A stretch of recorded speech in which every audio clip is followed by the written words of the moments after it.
Sœur, bonsoir. Au nom du Seigneur, je vous remercie car c'est une promesse accomplie que j'ai eue depuis plus de 4 ans. Merci. Ma question se trouve dans les livres d'Actes, chapitre 2. Acte 2, Versets 16 et 17. Il est écrit ainsi. Mais c'est ici ce qui a été dit par le prophète Joël. Dans le dernier jour, dit Dieu, je reprendrai de mon esprit sur toute chair. Vos fils et vos filles prophétiseront, vos jeunes gens auront des visions et vos vieillards auront des songes.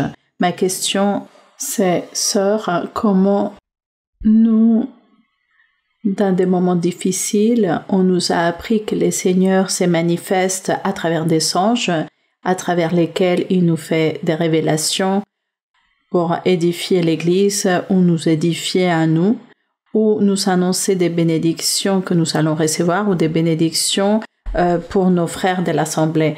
Ma question, c'est donc, sœur, comment nous pouvons reconnaître les songes lorsqu'il s'agit des songes de Dieu, lorsque Dieu nous donne une bénédiction ou bien lorsqu'il s'agit d'un rêve dans la chair. J'aimerais, dans l'amour du Seigneur, que vous nous détailliez cela, car parfois l'ennemi utilise ces outils et à cause de ne pas avoir de la maturité ou de la doctrine, nous avons la tendance de faire des erreurs. J'aimerais, dans l'amour du Seigneur, que vous m'enseigniez. ma sœur.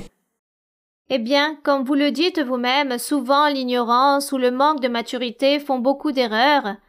Alors, soyons plutôt un peu prudents par rapport aux rêves à chaque fois que nous avons un rêve.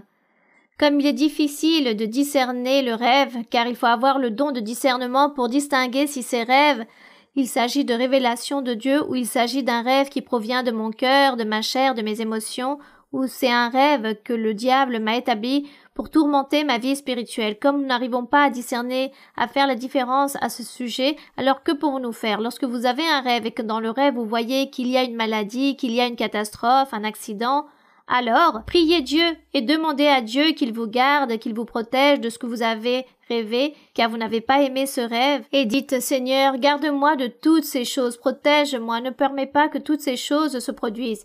Si vous avez un rêve par rapport à des choses merveilleuses qui vous plaisent, alors écrivez ce rêve et dites à telle date, dans telle année, j'ai rêvé ceci et cela, et gardez-le dans votre cœur et dans cet écrit, et attendez le moment. S'il s'agit d'un rêve de Dieu, dans le temps, tout cela va s'accomplir, et vous allez dire, voici ce que j'ai rêvé. Et lorsque vous-même, vous faites un suivi de vos rêves, alors vous devenez un interprète de vos propres rêves. Vous commencez à vous connaître et vous dites, ah oui, lorsque je rêve avec telle chose, c'est parce qu'il va arriver ceci ou cela, car cela m'est déjà arrivé, donc je sais ce qui va se produire. Vous-même, vous voyez, vous allez apprendre au fur et à mesure que les rêves se réalisent. Mais si vous voyez que le temps passe et que votre rêve ne s'accomplit jamais, alors ne mettez pas tant d'importance à ce que vous rêvez. Voici ce qu'il faut faire.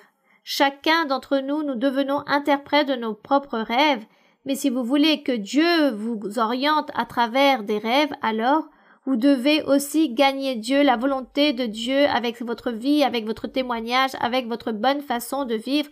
Vous devez donc conquérir le cœur de Dieu pour qu'il puisse vous révéler aussi à travers des rêves et qu'il puisse vous orienter dans les rêves.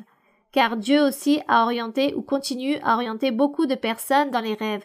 Mais il faut être sincère envers Dieu. Il ne faut pas être hypocrite avec Dieu. Qu'est-ce que cela signifie être hypocrite avec Dieu? C'est donner une apparence de croire en Dieu, mais de vivre dans le péché.